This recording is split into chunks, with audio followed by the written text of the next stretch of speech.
بسم اللہ الرحمن الرحیم۔ السلام علیکم۔ میرا آج کا موضوع ADHD کے بارے میں ہے۔ اس سے مراد بچوں کے اندر ان 3 بنیادی علامات کا پایا جانا ہے۔ نمبر 1، ارتکاز توجہ کی کمی۔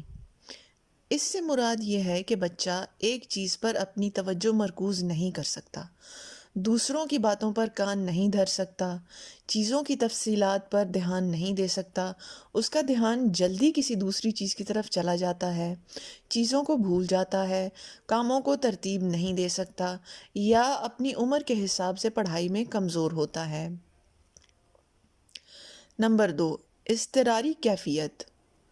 اس سے مراد یہ ہے کہ بچہ اسکول یا پارک میں کھیل کے دوران اپنی باری کا انتظار نہیں کر سکتا، بے صبری سے دوسروں کی بات کاٹتا ہے، بے ساختہ جواب دیتا ہے جبکہ اس سے ابھی سوال ہی نہ کیا گیا ہو، یا بے سوچے سمجھے خطرے مول لیتا ہو۔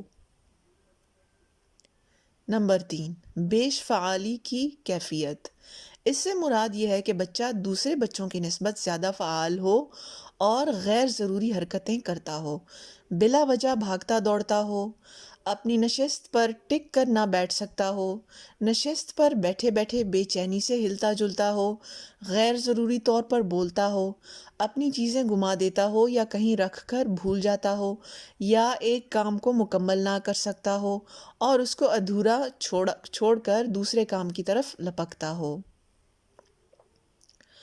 اگر ان علامات میں سے 2 یا 3 علامات ایک بچے میں پائی جاتی ہوں اور وہ اس کی روزمرہ زندگی کو اسکول اور گھر دونوں میں بری طرح متاثر کر رہی ہوں تو پھر اس کو علاج کی ضرورت ہوتی ہے۔ اس بیماری کی تشخیص ہم گھر بیٹھے خود نہیں کر سکتے، اس کے لیے ایک ماہر ڈاکٹر کی خدمات لینا لازمی ہے اور وہی اس کا علاج بھی تجویز کر سکتا ہے۔ مزید یہ کہ یہ حالت تربیت یا ماحول کے زیر اثر پروان نہیں چڑھتی، بلکہ بچہ پیدائشی طور پر اسے اپنی فطرت میں لے کر آتا ہے۔ والدین اپنے طور پر گھر میں ایسے بچے کو اپنی توجہ سے بہتر بنا سکتے ہیں انشاءاللہ۔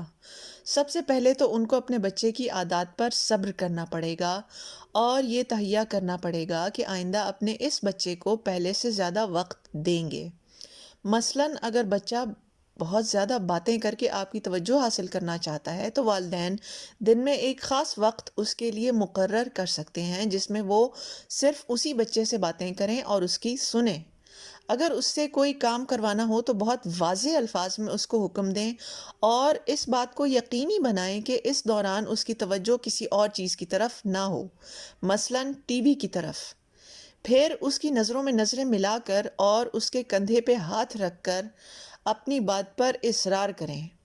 ایک وقت میں ایک ہی ہدایت دیں اور ایک بڑے کام کو چھوٹے کاموں میں تقسیم کر کے باری باری اس سے کروائیں تاکہ بچہ بیچ میں کسی دوسرے کام کی طرف بھٹک نہ جائے۔ ہر چھوٹی چھوٹی بات پر حوصلہ افزائی کریں اور شاباشی دیں۔ ہو سکے تو بات بات پر چھوٹے چھوٹے انعامات دیں اور پھر آخر میں اس کی پسند کے بڑے انعامات بھی۔ اس سے بچہ خوشی خوشی بڑوں کی ہدایات پر عمل کرنے پہ رضامند ہوگا۔ بچے کی چھوٹی موٹی غلطیوں کو نظر انداز کریں، لیکن اگر ضرورت پڑے تو ٹائم آؤٹ دیں، یعنی غلط رویہ اختیار کرنے پر اس کو ایک الگ جگہ پر بٹھا دیں جہاں وہ تھوڑی دیر تک اپنی غلطی پر سوچ بچار کرے، اپنے جذبات پر قابو پائے اور ایک مثبت سوچ کے ساتھ باہر نکل کر آئے۔ بچے کو بات نہ ماننے پر سزائیں دینے کے بجائے اسے اس کا برا نتیجہ خود بھگتنے دیں۔ اگلی دفعہ وہ خود احتیاط کرے گا انشاءاللہ۔ مثلاً اگر بچہ اسکول کا ٹیسٹ وقت پر یاد نہیں کرتا تو کل کو اسے اسکول میں اس کا برا نتیجہ بھگتنے دیں۔ اگلی بار خود ہی سنجیدہ ہو جائے گا۔ ساتھ ہی ساتھ اس کے استاد کو اعتماد میں لے کر بچے کی فطرت سے روشناس کروایا جائے تاکہ وہ بچے سے اس کی خصوصی ضروریات کے تحت برتاؤ رکھے۔ اگر بچہ اسکول میں ہدایات پر عمل کرے تو والدین گھر میں بھی اس کو انعامات دیں وغیرہ۔ زیادہ تر بچے جب بلوغت کی جانب بڑھتے ہیں تو ان کی علامات میں قدرتی طور پر کمی آ جاتی ہے، خاص کر بیش فعالی کی علامت میں۔ لیکن اگر بچپن گزرنے کے باوجود بھی کسی کی شخصیت دوسری علامات کو برقرار رکھے ہوئے ہو تو یہ اس کی ذاتی اور پیشہ ورانہ دونوں زندگیوں پر اثر انداز ہوتا ہے۔ خصوصاً اس کے شریک حیات کو اس کے ساتھ تعلق نبھانے میں بہت مشکل پیش آ سکتی ہے، کیونکہ بظاہر اس کیفیت کا شکار شخص بہت غیر ذمہ دار اور احساس نہ کرنے والا نظر آتا ہے۔ اس کی زندگی بے قاعدگی کا شکار رہتی ہے اور وہ منصوبہ سازی نہیں کر سکتا، وہ گھر کی ذمہ داریاں بخوبی نہیں نبھا سکتا اور اپنے گھر والوں کو بھرپور توجہ نہیں دے سکتا۔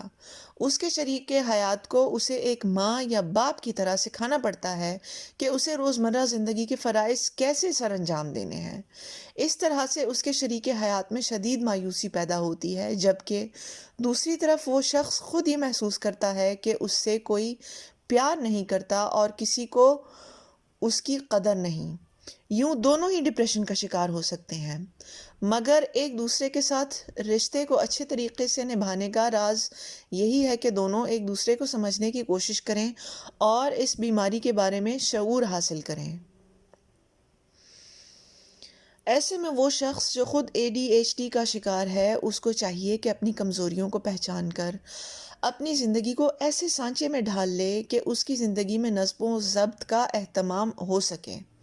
اس کے لیے اگر اس کو ماہر نفسیات کی مدد درکار ہو تو اسے حاصل کرنے سے بھی گریز نہ کرے، کیونکہ یہ بہرحال ایک پورے خاندان کی زندگی کا سوال ہے۔ اسے اس بات کو کھلے دل سے تسلیم کرنا ہوگا کہ اس کا برتاؤ واقعی اس کے ازدواجی رشتے میں بگاڑ پیدا کر رہا ہے اور محض اپنے شریک حیات کو ضدی اور حاکمانہ طبیعت کا مالک کہہ کر مسئلے سے جان نہیں چھڑائی جا سکتی۔ اپنے شریک حیات کا ڈھیر سارا خیال رکھ کر اس کے اعتماد کو بحال کرنا ضروری ہے۔ دوسری طرف اس کے شریک حیات کو چاہیے کہ اس شخص کی جگہ سوچ کر دیکھے کہ وہ کس حالت سے گزر رہا ہے تاکہ اس کے لیے ہمدردی پیدا ہو۔ اپنی تنقید کرنے کی عادت پر قابو پانا چاہیے اور سخت الفاظ استعمال کرنے سے گریز کرنا چاہیے، کیونکہ اگلا بندہ جان بوجھ کر غیر ذمہ داری کا مظاہرہ نہیں کرتا بلکہ وہ ہماری مدد کا طلبگار ہے، اور اگر ہم اس کی چھوٹی چھوٹی باتوں پر حوصلہ افزائی کریں گے تو یقیناً اس میں آئندہ خود کو بہتر بنانے کی تحریک پیدا ہوگی۔ اگر ہم اس کی نیت کی بنیاد پر اس کو پرکھیں اور اس کی بے توجہی کو ایک غیر ارادی عمل قرار دیں تو ہمیں اس پر غصہ نہیں آئے گا اور نہ ہی ہم اس سے ناراض ہوں گے۔ اسی طرح مل جل کر اگر دونوں ایک دوسرے کو انسانیت کی بنیاد پر سمجھنے کی کوشش کریں گے تو باہمی مزاحمت کم ہوگی اور رشتہ خوشگوار ہوتا چلا جائے گا انشاءاللہ۔ امید ہے کہ آج کی ویڈیو سے آپ کی معلومات میں اضافہ ہوا ہوگا۔ آپ کی توجہ کا شکریہ۔